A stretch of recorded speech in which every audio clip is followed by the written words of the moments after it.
Hello there, YouTube. This is Siddles and Bits back at it again with a continuation of our Thoram Over-Explained run. We are just going to go ahead and go straight into it.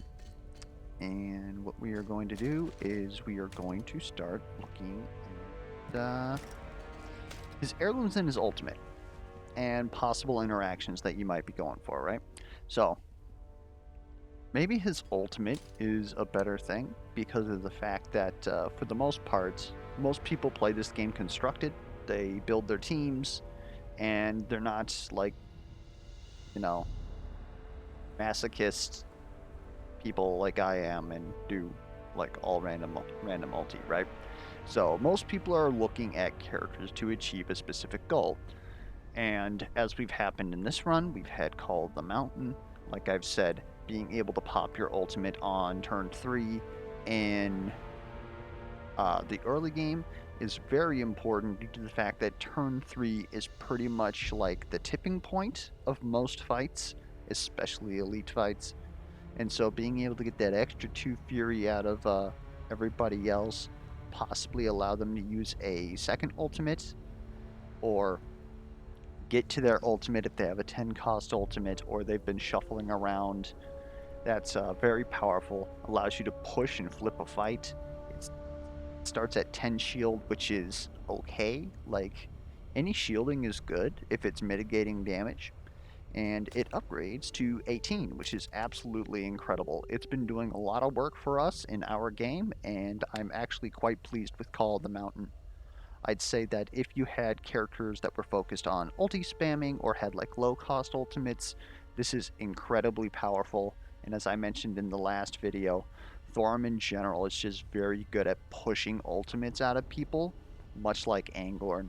And it might even possibly be that you have Thoram and Angorn just pumping a lot of fury into somebody, and then they just like play a crap ton of cards, get tons of fury, and then just keep spamming like good ultimates. I would love to actually have, you know, not a fight, but a run where that might be able to happen. That'd be very interesting.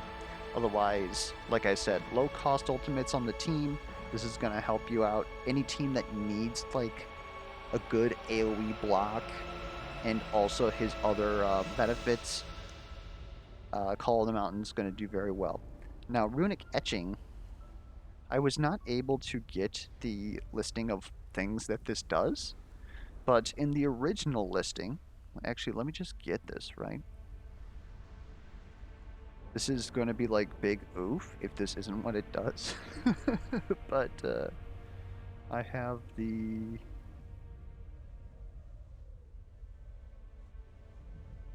download from when I was in the PTR of his spreadsheet. Is it? No, that's a whole bunch of definitely secret stuff. Here I am flexing about this privilege here. Not an asshole, I swear. That's Carrion. The heck? I must not have it. Man, that is tragic. But I remember that there is toughness in here. The ability to get toughness without being on purple. Of course, it's one of 3 different effects, I believe. So the odds of you getting toughness is like, it's not very likely. It's basically 1/3 twice. You could get into the actual nitty gritty like chances of it, but it's just 1/3 twice, pretty much. So just off the top of my head, it's close to like half the time you're gonna see it with 2 of these, and I believe it upgrades to 3. At that point, you're much closer to like a little over half. So it's 8 cost, so you're able to get it on turn 3. But the problem is that unless your team has like a lot of draw, you're not really gonna see it on turn 3. One thing to note though for your early game, if your team already isn't going to flip the fight on turn 3, these still have the whole 0 cost like draw one. And on turn 3, so long as you don't have draw, you haven't gone ulti plus on somebody, maybe you like to keep very thin decks on your team, you're going to have no cards in your draw pile because you've drawn 3 times, 3 cards 3 times. So your draw is going to be at 0. So if you pop Runic Etching on them, you're going to put those at the top of their deck, and it's basically 2 free effects for turn 4. One of which, of course, being toughness. Maybe you've got a enemy that ults on turn 4. Maybe, I believe one of them might even just be... God, I wish I knew what these were. I think it's... Is it Cleanse, Power, and Toughness? Should probably know that before I talk about this, but if you know what they are, then you can judge them accordingly. But obviously you're hitting the same thing as what we're doing in our current game, right? You are giving people free cards that play. So if you get a early, either an early combo card, or you get early artifacts that care about how many cards you're playing, like Cloth Shoulders, stuff like that, then these are going to give you a lot of value, just random value. So since it's random, never, I mean, if you're truly desperate, you're going to do it anyways, but never be under the assumption, again, that you're going to get toughness, or you're going to get this effect or that effect. Just try and get some value out of it, and generally speaking, you should be able to get some value out of it. The only other thing to note is certain characters, of course, like playing lots of cards. If they are targeted spells, then Celeste gets Faith for free. If they are red or blue cards, then obviously Lady likes to play them. Shinzo just cares about playing any color card. He really doesn't care. And who else likes to play cards? I really should know this.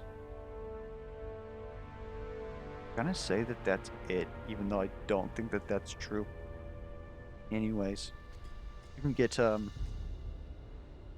I can understand people not liking the fact that it's random effects, but you can get some value out of that. Sigil of Sirius is weird. So I really like that he has promote. Just gives 15 health to the lane. He generally isn't focused on dealing damage, but obviously if the enemy that you had before you does have damage, you're going to gain some damage. But for the most part, this is 15 block every turn for 3 turns. And that's quite considerable. The problem is that with 10 Fury, unless you somehow manage to get resolves to fall on him, for the extra AP and draw, that would get you to 10 on turn 3. Otherwise, you're not getting this on turn 3, right? In the early game. So it's very hard to say that, oh yeah, like this is a great effect. What this is good for is pushing elites and shard bosses, in my opinion. Because if you're able to just pretty much like take a side lane, put down one minion, also put down this, the odds of that lane dying is very small, and then every turn you're going to put another 15 on it. Now, is there enemies in the early game that can ult for more than 15? Yes, it's very well possible that the lane will break, but once you have this going for 3 turns, you're going to have it up most of the time. So it's more of like a carrion situation where you have absolutely no ground in the early few turns, but after you get online, you're incredible. What does this get? It's another turn? Okay, that's actually quite good, in my opinion, because then you could pretty much have almost 100% uptime on this. And he has a lot of cards that I mentioned in the other videos that's like, hey, if you have a minion that's alive, this is great. This guarantees that you're going to have a minion that's alive. It's just, again, It's a little late for my taste, but I could see this being built into the early game, especially in combination with some. We'll look at heirlooms later, actually. Sorry, not heirlooms, artifacts. So his heirlooms, of course, pretty much go into those same niches, right? Playing minions apply some burns. Like obviously, again, his minions don't really deal damage, so this is a good way to deal damage with your minions. Technically speaking, again, if the enemy doesn't cleanse or block or doing like funny shenanigans like that, you're going to deal 10 damage to an enemy over 4 turns when you lay down a minion. Yes, you don't want to be in a fight for 4 turns though, but it's at least 4 damage, and the next turn it's 3, and you can scale that up quite considerably depending on how many minions you have in your deck. If you hit up an outpost, you can have lots of cheap minions, or you can have access to it's late game obviously, but his purple that shuffles 2 like little minions into your deck. Not little, but they're free is what I'm trying to say. So then you're able to play a couple minions. So those really start to add up, especially if you're trying to like push single target and you're just blocking the middle lane. Go into the middle lane, play a minion, move out, and then you can start building up that burn. It's good, but I don't personally think that it's his best, because Steel Belt apply Force Shield to your allies for every card you shuffle into their deck. You shuffle a card into somebody's deck every turn. So this is pretty much giving somebody Leon passive just for grabbing it. And 4 block does actually go quite a way if it's free. And then of course, by the time that you're taking on a shard boss, you should hopefully have like a little bit of an idea of where your deck is.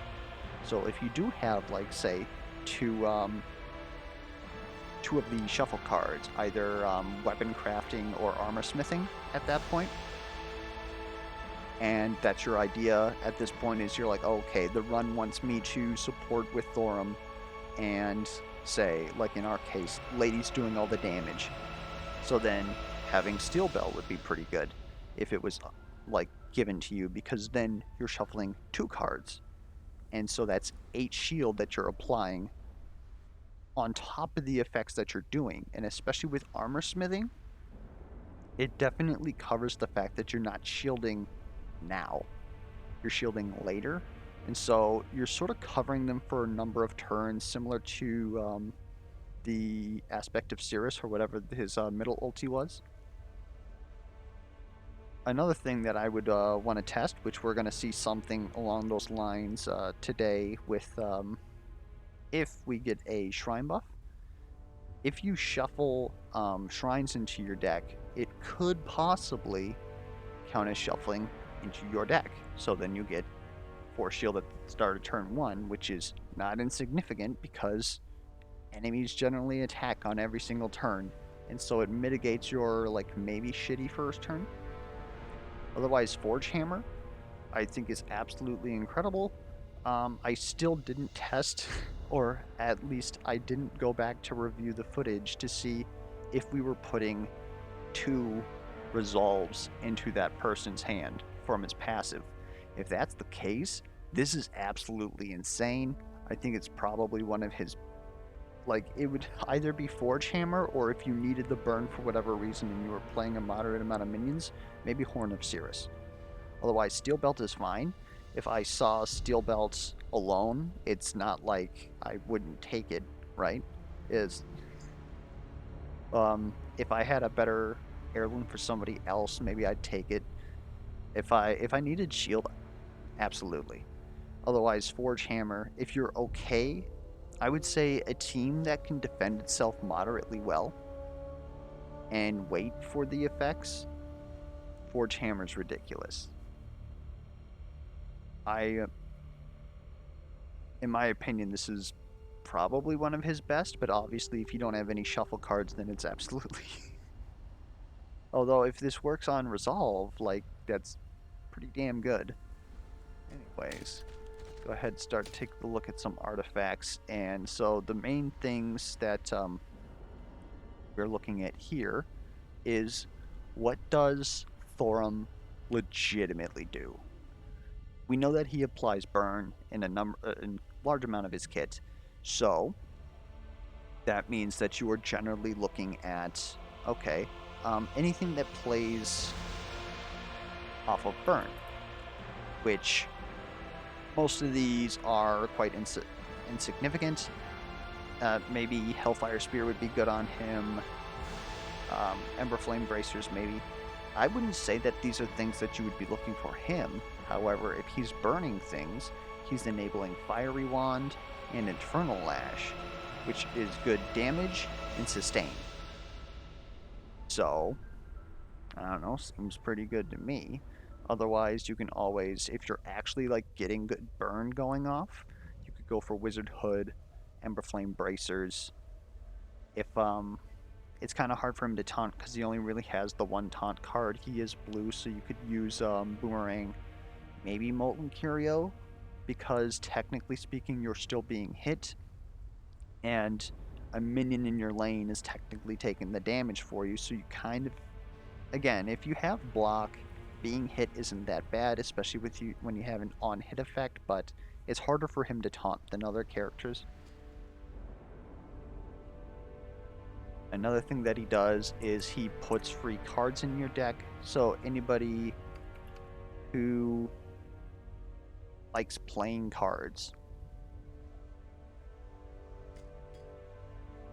gain 2 shield whenever you play a card. This is pretty damn good. So Bark Skin, another one that I just want to make sure that I don't draw. Carved Wood Pipe in the common pool. Gain 4 shield whenever you draw a card, and all of his shuffle cards is draw, right? So that's incredibly good.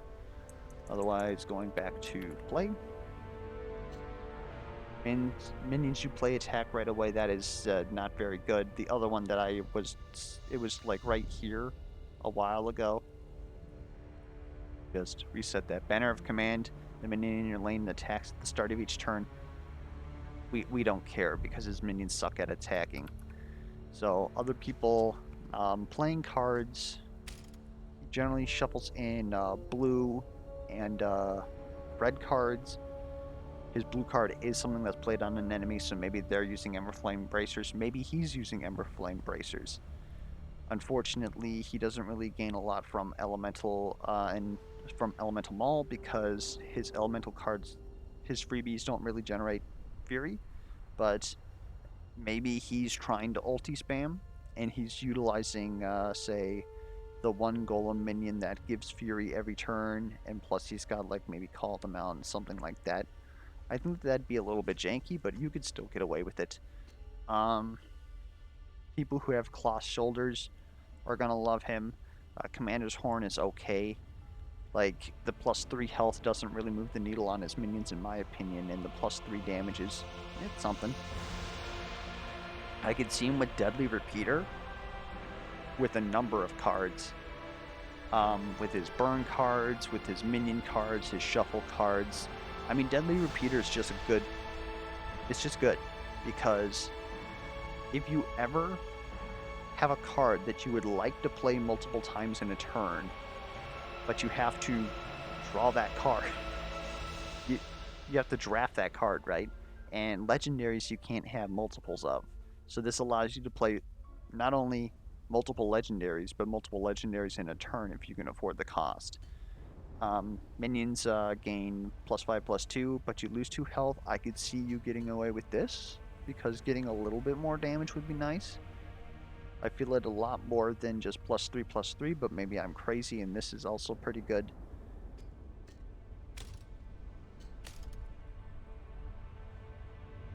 Someone might have Eye of Thargar. We don't really have to go through all these, but just, again, like, bringing up the idea of, like, things that he would be able to, like, help people with, right? Twisted Staff would actually be pretty shit on him. Bellweaver's Gloves would be pretty insane, in my opinion. So if we're ignoring all those, we've got, we went over Burn, we went over Play/Drawing. What would be another one is Minions, is another thing that he's pretty much doing. that really the only... Guns? Weird that that's how that's into... Oh, they just weren't showing at all because we were on page 2. Okay. So, Beast Slayer's trophy I think is absolutely amazing on him. You could also use Big Game Net because generally speaking he doesn't really have good access to draw, but all of his cards are actually pretty expensive as well, so Gladiator's Trident is useless. Dragonheart I said is pretty good. He doesn't have any expire effects, so he doesn't care about FG. Claw of Maldorn actually. Did this change? Restore 3 health at the start of each turn if a minion is in your lane? Or did I just never look at this? Because I never go to Anador. This would obviously be very good for him, or somebody who he's blocking with minions. Then of course, all minions on the board gain +2/+2 at the start of each turn. I think that this is actually quite impressive, because you eventually start to scale a little bit, kind of like how Carrion does, but it's also sort of like not necessarily spot healing, because nothing's going to do just 2 damage to you, but it could be enough to squeeze like an extra 1 turn out of a minion, and since all of his minions are pulse effects, it's pretty damn good. Otherwise, Radiant Banner, if you can manage to keep just 1 minion alive, this is worth it in my opinion. If you can manage to keep 2 minions alive, congratulations by the way, but other than that, like 2 Fury every turn for free, pretty damn good, especially if you also somehow have the golem that is giving people 2 to 3 Fury. Just ulti spamming, right? Like I said, it's very good for it. And at that, if Fury ultimate abilities for funding 2 Fury would be good on a team with him or even as him, because again, his ultimates are relatively good. Would he be willing to stun to fill up his Fury bar on Aspect of Cirrus? I think so, actually. If you can manage to protect him, I think that this is worth it, especially when it's ulti plus, because then you pretty much just keep that going. His second turn, you could almost keep him at 3 AP at that point. That's the weird thing. So if he gets stunned the first turn, he's not going to use any AP. The next turn, he's going to go back up to 5, and then you have 5 AP to start out towards your next Aspect of Cirrus. I'd actually like to try that. It'd be very interesting. Anyways, again, having Woolen Boots on the team is great. Elemental Maul, just if you're trying to ulti spam, he's a good person to have on that team. So you're also probably looking for other aspects of ulti spamming, like Eternal Lantern, stuff like that. Why isn't Stormcast Pendant here?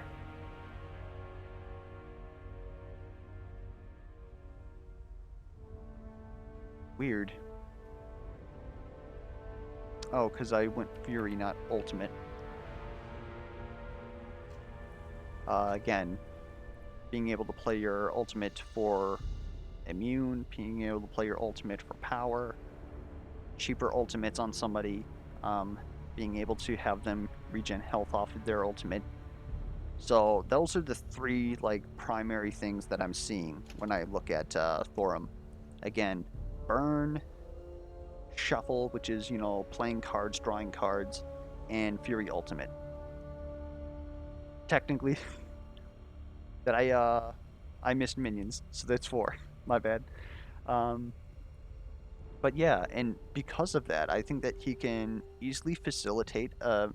They call him a mercenary because he summons minions, but I think it's a very good support. I would definitely put him like between Carrion and Angorn after playing him a bit.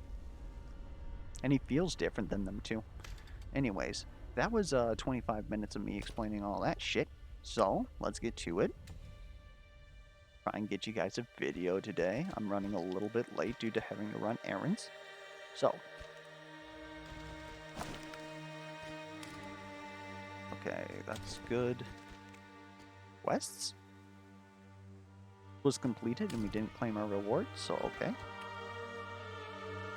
Otherwise, if we can kill 5 more enemies in Scorched Lands, we get to upgrade 2 abilities. That's quite potent. The main thing I'm looking for here, though, is we need to get to a shard. We need to do it in 3. So that could be these. That would get us those 5 kills. Destroy 10 enemies in Uzier. That's not happening. Unless, of course, we go here. We can manage that. This also uncovers quite a bit. This is 1, 2, 3, 4. Okay, I guess it's not really that much. My bad. 1, 2, 3, 4. Uncover 5 eventually. We have easy access to another one later if we want it. My problem is that I'm just not sure that we want to be here. Otherwise, we have a shrine here. Found one shrine here. So there's still a shrine here. There's still a relic shop that we want to find. Still haven't found the relic shop here either. There's a shrine right there. Yeah. My homework was to check out who these people could be to see if I actually wanted to fight them, and then I didn't do it. So, right? Even I skipped my homework. Because homework is boring. Science is fun.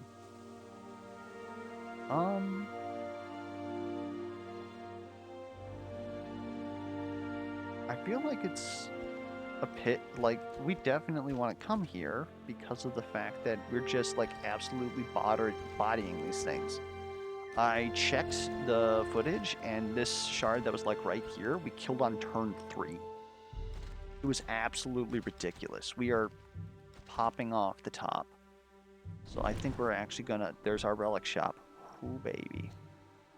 The Dark Ranger don't care. I'm not even scared of them anymore. They're scared of me. Hopefully. Otherwise, that's going to be a bit awkward.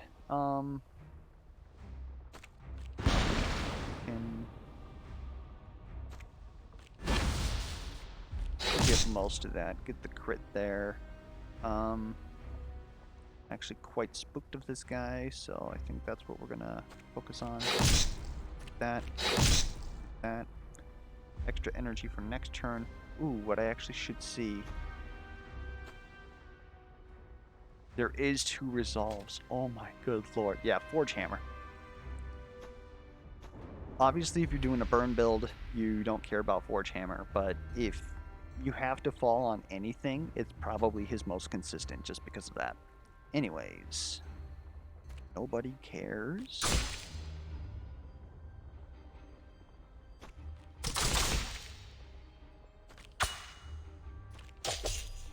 Really have a turn 1 ultimate.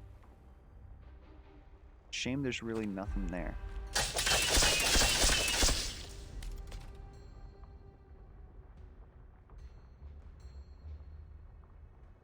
You know what? We could have popped Laz and gotten the kill. That's unfortunate. It really doesn't matter though. Feel bad putting this here, but I just want to make sure that you're dead. Okay, Laz will be able to pop his ultimate this turn.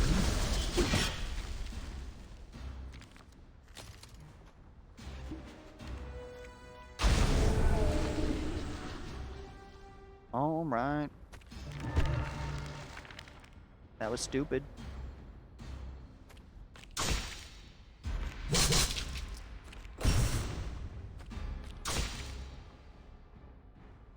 Okay, you're pretty much dead.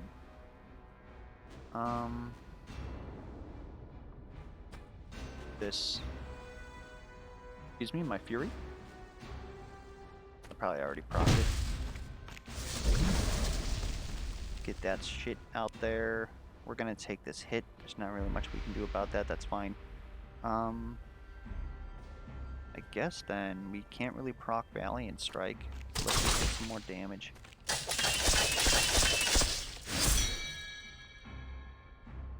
We still proc. Oh, because our ulti's blue. See, I knew that. Looks like you're not scuffed up either. Is it only the spine backs that are like weird? Because last video they were going all over the damn place.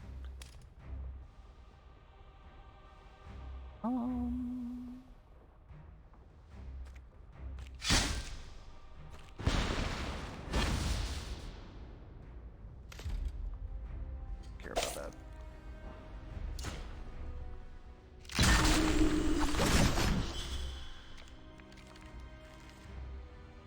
Ooh, baby. This is what we'd like to see. Fortunately, he's purple, but can't always get what you want. But try sometime.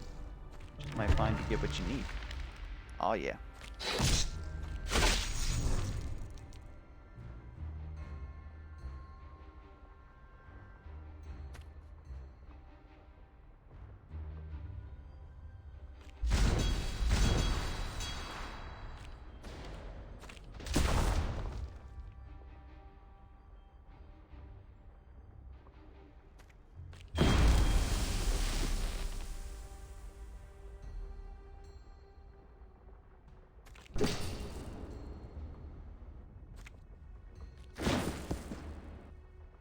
Weird that sometimes... You know what? What it actually might be... What if, because Heroic Leap can combo multiple times so that it goes down to 0 cost from 3, is it possible that all cards check for combo multiple times and that's why we keep getting like weird colored... No, we definitely played more than 2 red cards, right? Molten Construct, call them out. Yeah, okay, that's not it. We even played Sever. So some cards are just proccing Spine Blade twice. Weird. But that's okay. Oh. Oh, that's right, we flexed.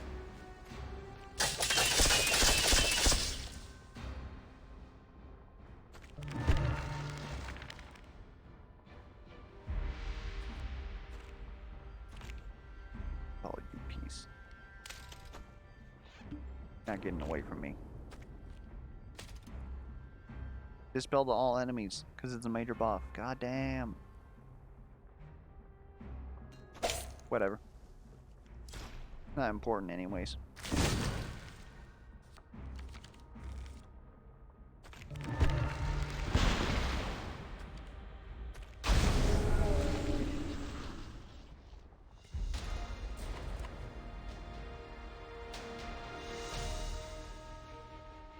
Maybe? Ooh, you know what? Should put that on Thoram to see if that's how that works. Deal 12 damage, gain 1 hemorrhage. Might affects us twice. It's a range.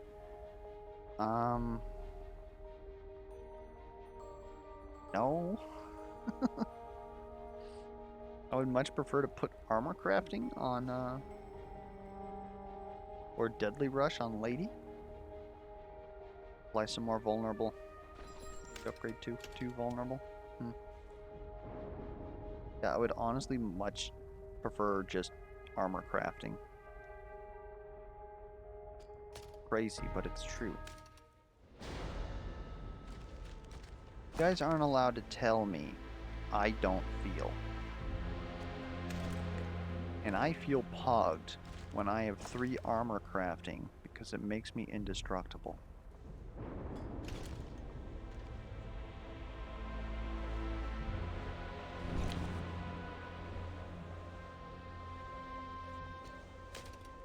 Right? Anyways, anything exciting happening with you guys?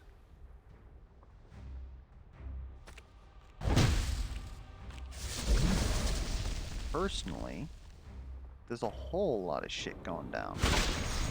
We have, oh, I used my... Unfortunate. I think I'm gonna keep that for next turn. I don't want to use that for air quotes nothing.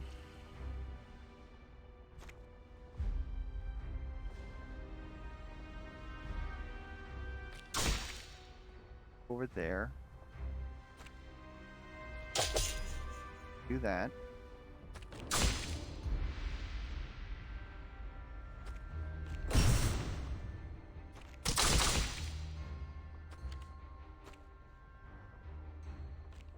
Oh, that's shitty.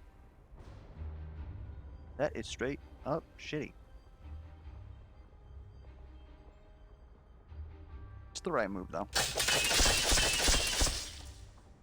Yeah, damn.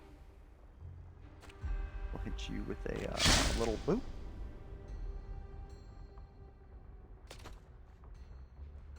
Guess make you easier to kill. Okay. Anyways, September's a big month for me personally. We have Back for Blood is getting got a DLC. I don't really get to play it until like the weekend though. Hashtag Sag.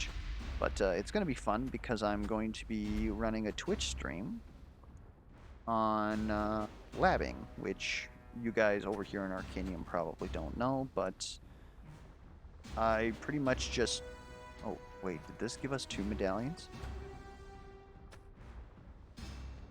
Doesn't look like it. Oh, that is unfortunate. So shrines also probably don't work. Sad boop. But, over on Back for Blood, I'm,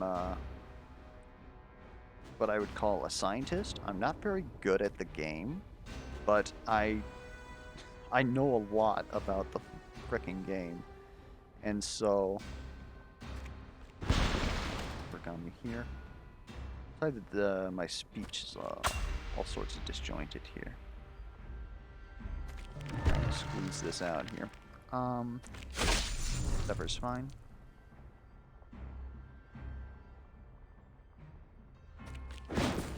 That.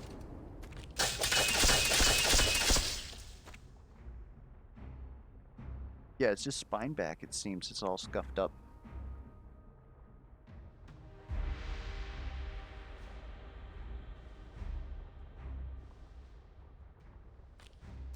What? No, I don't believe that.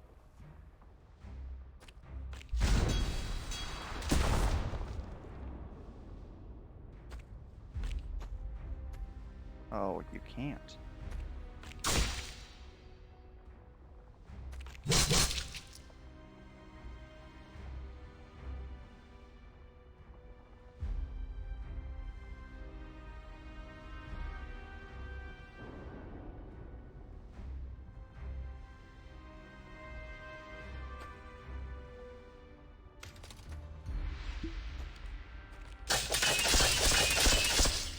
Anyways, over in the Back for Blood community, I'm a scientist, not an athlete, so I know more about how the game works than how it plays.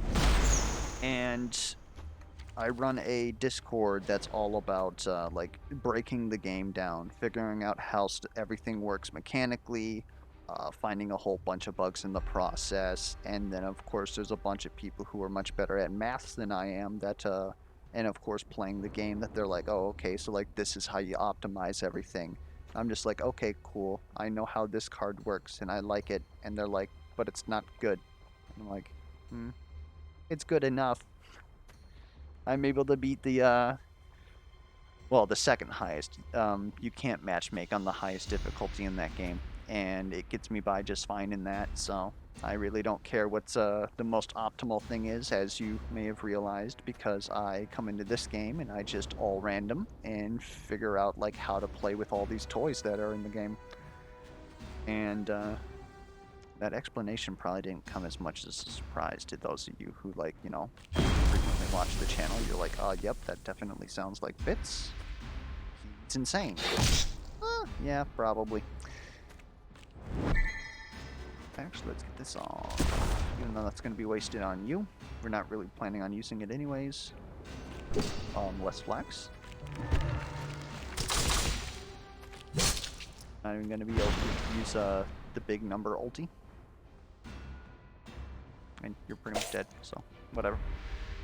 But yeah, so Back 4 Blood has a new DLC, which means, obviously, new DLC means more labbing, and that's exciting. So that's pretty much going to be my whole weekend. Is going to Twitch stream and try and get people into the idea of like how to scientifically think about the game, like the thought process that I go through.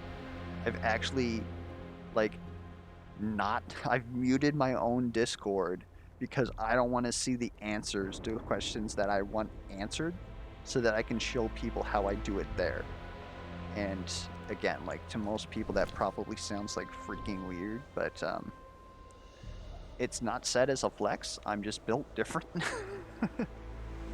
30% damage to all for a campsite. I think we can do this because it's our current health.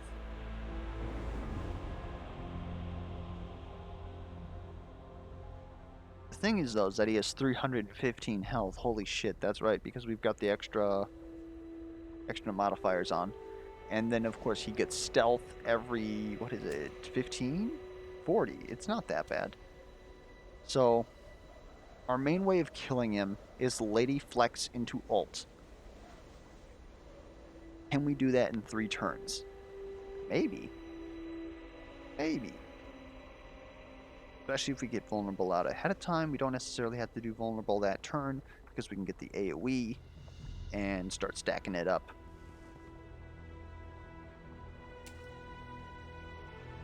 Aww. Otherwise, he do be kind of annoying. We definitely don't want Lady to get hit by the blind because, of course, she's our win condition.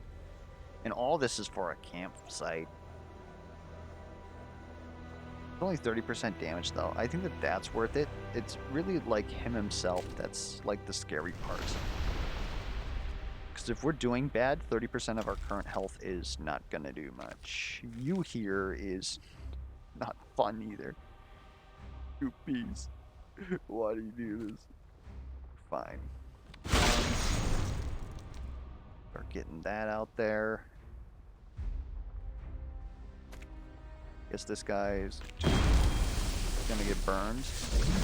You're gonna burn, alright?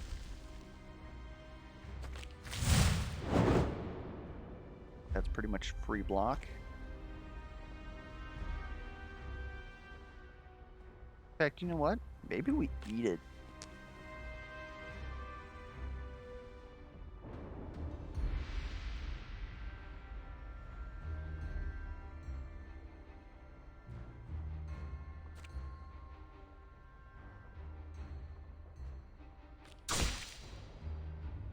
This.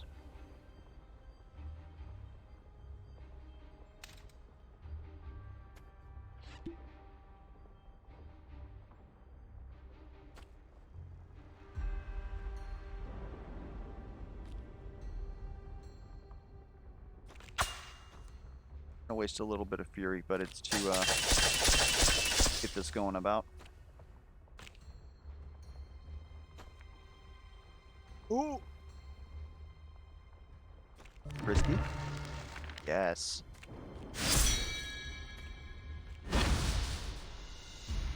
Perfectly fine with that. Then she can't really dash back there, so we'll just do that. So her deck has some resolves, and it's got flex. You get flex this turn, we honest to God win. Actually, wait, that vulnerable's gonna be on. Damn it. I still think that we win if we get flex. There's flex. Okay. Do a little bit of weapon crafting. Protect yourself. That is a lot of cards. Maybe we do. Maybe we could do hypo. It'd be crazy. Anyway, supply to vulnerable. Okay.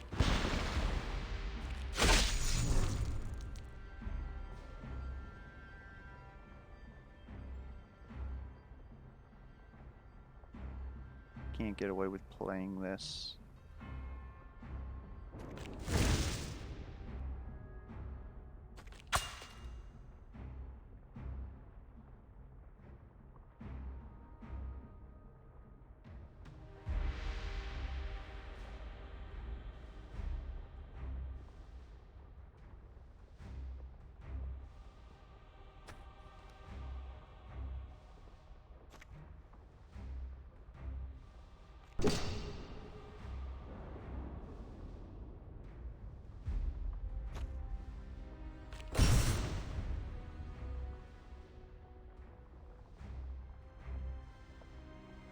Did too much.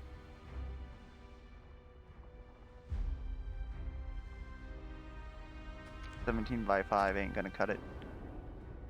Except that you're vulnerable, so it's 26 times 4. That's still not enough, but holy burge. Then next turn we're gonna take damage. It is what it is. Can't always get what you want. What actually do we want to do?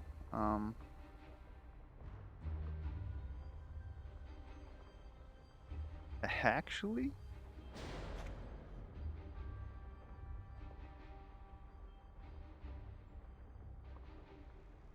No, we don't do that. We just hit you with this. It's a shame that we're wasting so much, but... Boop.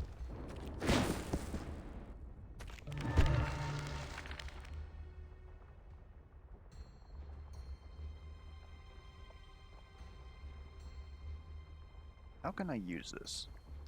You don't actually want to taunt that out. You just got so much damage that I feel like we're wasting it. Can't throw it forward because this is Pierce 22. Oh, no, no, no. We're gonna take damage anyways. Let's do this. A little unnecessary to do that to him. We could have done it here and almost killed him, but... This fight's pretty much over next turn, I'm pretty much sure. Mainly because you're still vulnerable.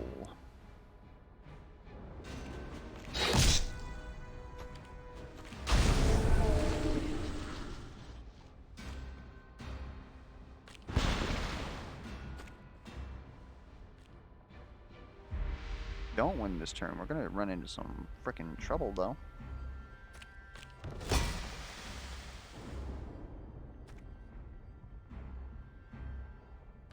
Let's not dilute that. Stonewall's actually pretty good on him now that I realize. Put a lot of cards in his deck. Over here. It's actually terrible. But let's pregame this. 1. Yahoo!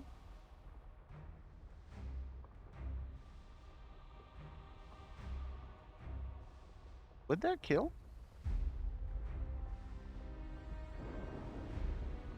Because your ultimate is currently...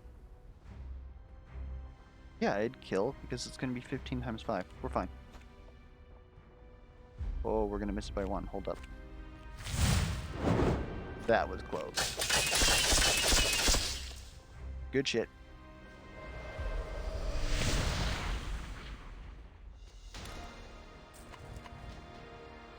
I think we take Royal Breastplate here. We can get out of Ladies Like Shenanigans with tons of draw, although it is pretty good. And if we end up getting needing a primary tank, this is pretty much going to do it. She's going to block for so much in a turn because she's practically Blue Lady. So we'll keep that on Retainer. Armor Crafting Plus. I don't think so. His normal Armor Craftings is good. The main reason that we would go for Armor Crafting Plus is obviously, yes, it's more shield. But it also puts us up on a threshold for Arcane Power. So this is going to block for 10. So 20 block for 1 on delay. Not bad, honestly. Well, actually, it's 30 block for 1 because we shuffle an extra one because we have Forge Hammer. Otherwise, Crimson Rush. Good lord. This makes me wish that I would have taken Nightbringer. Nightbringer would push so much damage out with this crap. Anyways, I mean, maybe we do get an Armor Crafting Plus just to make Thoram help out a little bit more. Otherwise, Virulent Skin, not really feeling it. I'm definitely feeling one of these more than 30 gold, that's for sure. Why are you only giving 30 gold? The Crimson Rush Plus, it's even cheap. It's so good. What all do we have on you as far... We don't even have your plus? The hell did this? Why are they bad at this game? Yeah, I'm definitely feeling Crimson Rush Plus then. We'll put that in there. And we've got 5 AP on Lazaar, and most of his are 2 cost. We're pretty much going to want to increase his draw. Otherwise, getting a lot of draw on Thoram is actually going to be very good. And health to all heroes. Just kidding. This camp is to upgrade cards. Who do we want to upgrade though? Like everything here is good. Is it Ravage? It might be Ravage. You don't really have anything spectacular. Might do Infernal Armor for some memory. Vanquish actually. Go for 10 damage, 10 shield. That's good. If everybody starts blocking well, we might actually trim you down. Get rid of these like Forged Spirits, this Fire Breath synergy. And then you pretty much just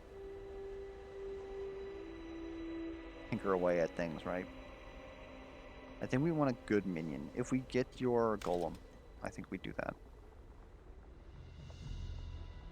What did I just say? I was going to upgrade? Oh my good lord. Bits. Snap. It was possibly, actually, going to be... not Infernal Shield. It was either Vanquish, or we were going to go for Ravage. And I feel like since Vanquish blocks for Thoram, it needs to be a priority. Because currently we're going way out of our way to protect this man. Okay, so if we go here, it's going to be a hard difficulty encounter. Do we care? That wouldn't have mattered. Like I said, it's already... oh my god, why? Why? Why? I don't think that's good for Call of the Mountain, though. So I basically use one of my turns to do nothing. To gain 2 extra...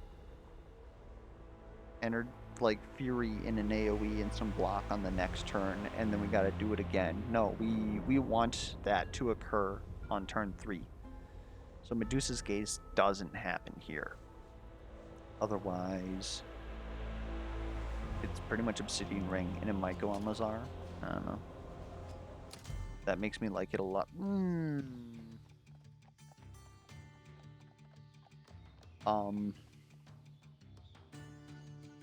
This is a fucking shop.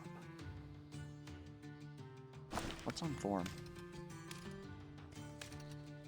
You're open?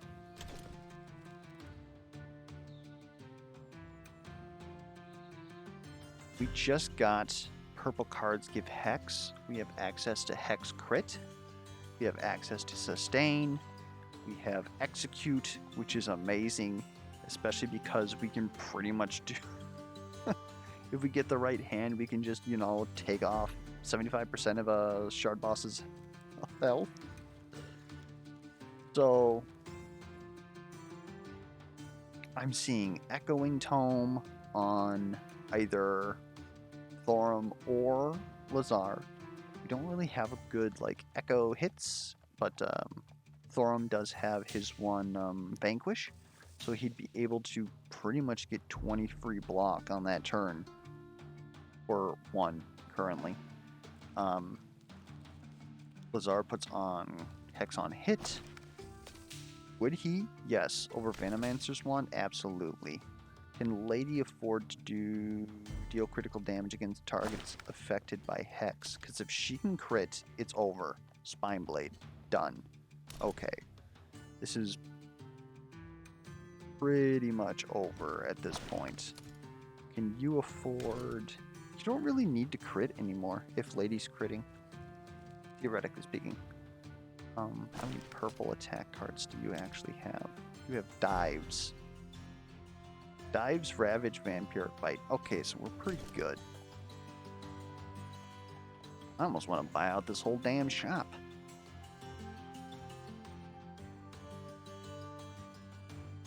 I'm not sure if Vampiric Scepter is necessary.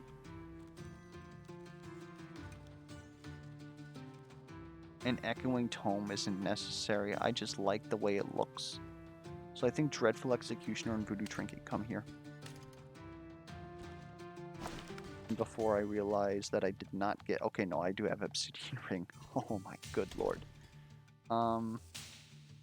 This is the shop that we're looking at. Let's reroll. Stormcast Pendant. Deadly Repeater. Oh! Why? Stormcast Pendant, obviously, also, like, incredibly, like... Yeah, this was our shop. That is insane. So let's set ourselves up. That is Thoram with Execute. Lady takes out Spine Blade.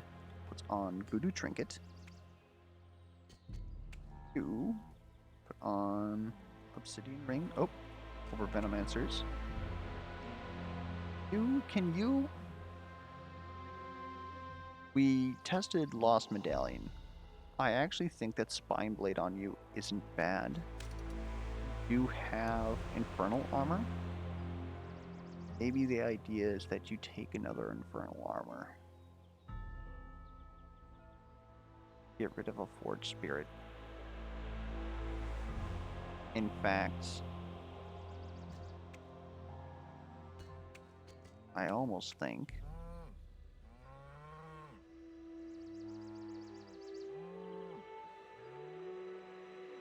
that up, you just take out all of this shit.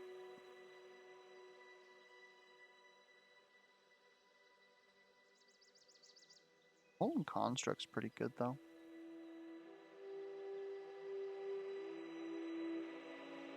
One more. Got this Infernal Armor. Put it on you.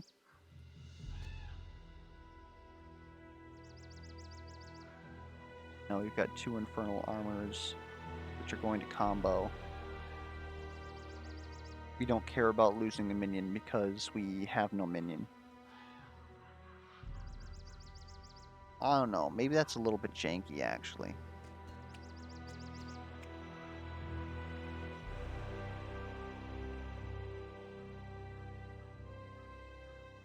God, this is difficult.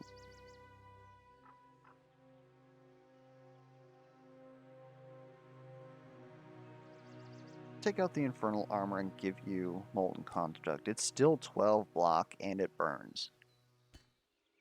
You can have this Infernal Armor. We might want you having both. Actually, no, we're big deck for the turn 1 ulti. Is that even necessary?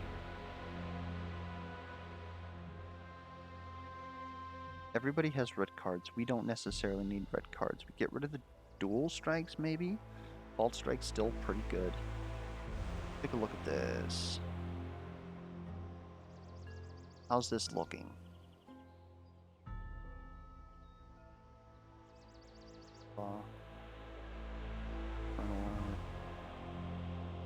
This is looking good.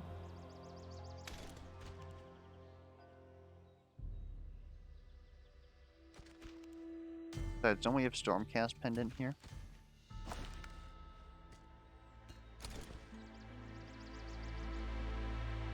I don't know, maybe we're gonna find out that we don't like that. And we actually need to be a big lady deck, but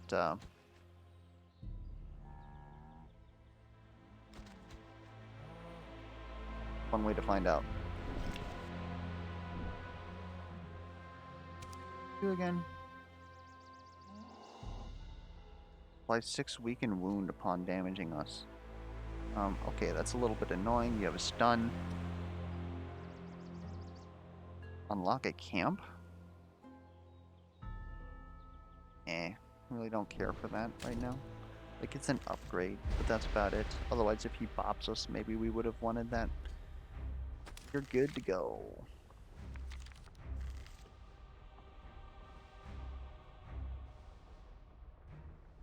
I actually wanted to vulnerable you.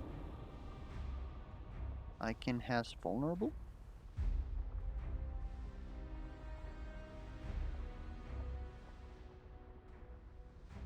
Anyways, we need to play a purple card on you. Currently don't have any.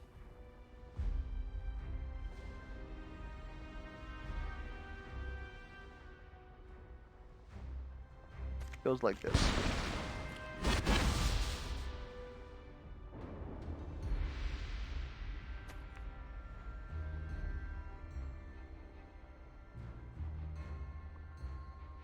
This is honestly quite shit.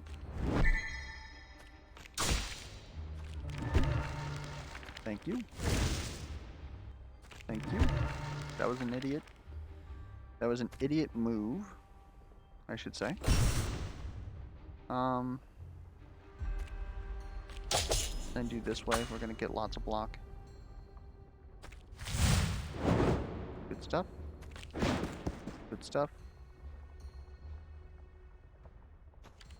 Let's do it this way.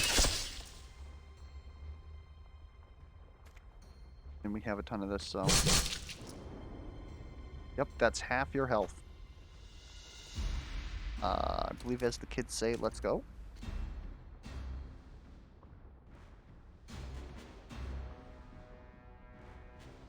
Oh, you're gonna take some damage. Probably should have blocked you. That's unfortunate. Actually, fuck it. Fine. Save that health. Gonna finish this next turn anyway.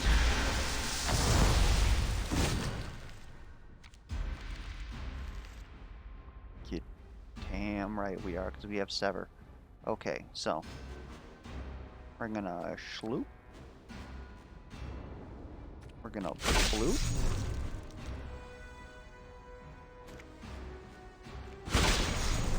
Don't really care about that damage.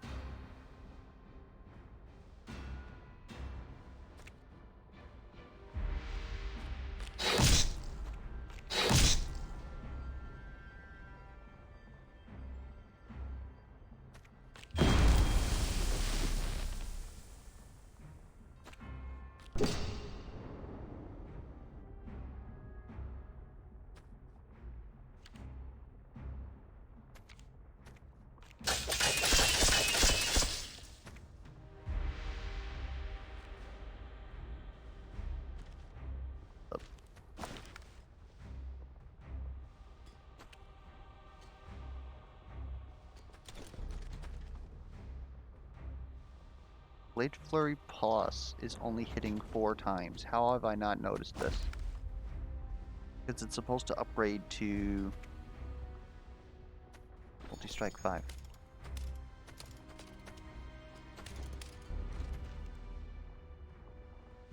Okay.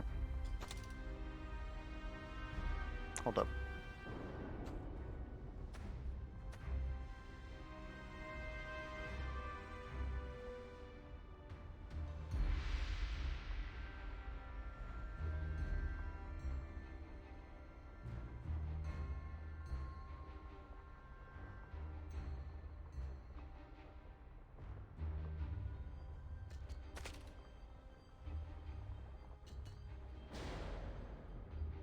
Anyways, we lost the train of thought a long time ago. I was talking about the new Back for Blood update, which I'm obviously very excited about. What else is happening this month?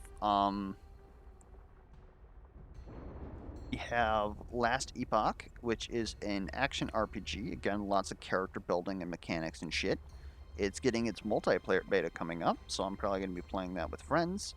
We have Hellcard coming out pretty soon in a closed beta.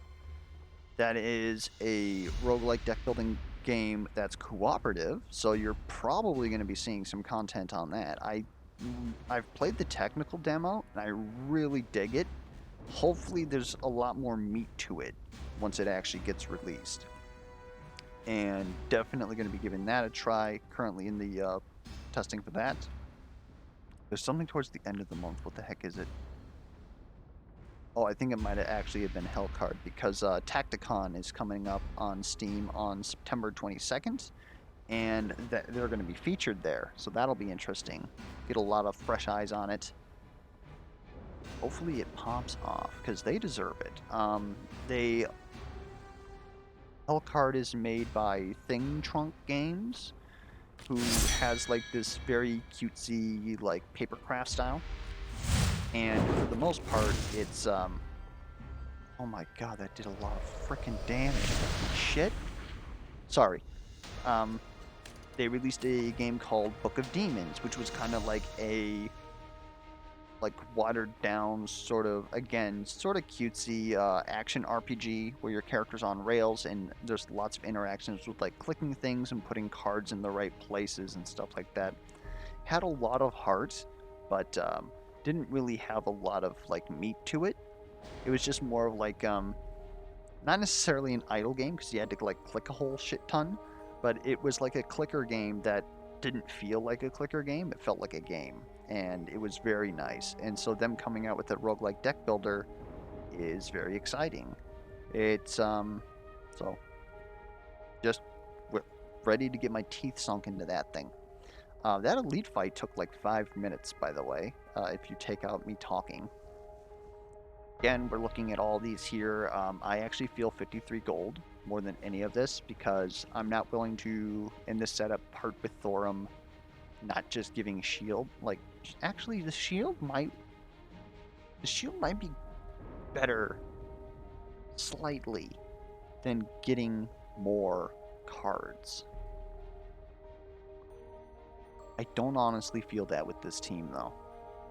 But I could see you picking this.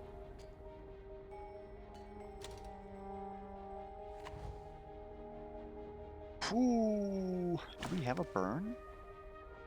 Well, the construct itself, not really. Patient Strike on Lazaar is pretty ridiculous. Goes up to retain 16, and currently we're critting on first melee, so that's a lot of damage. Oh look, there's our Ravage Plus that we wanted. Beep boop. That's going in the deck. Everybody's like full healed now because we didn't take any freaking damage.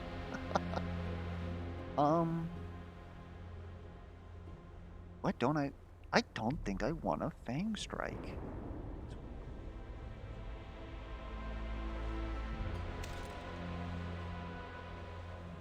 Anyways, it has been an hour. And,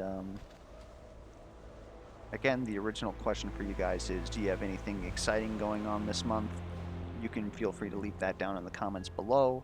What are you guys thinking about the run? Any other sort of feedback you got? Questions, concerns, comments, misplay alerts? Go ahead, throw them down in the comments below. You're going to be getting another video tomorrow because I'm obviously not playing Back 4 Blood. So, bank error in your guys' favor since you're definitely not getting a video this weekend. So, until next time, I will catch you guys around.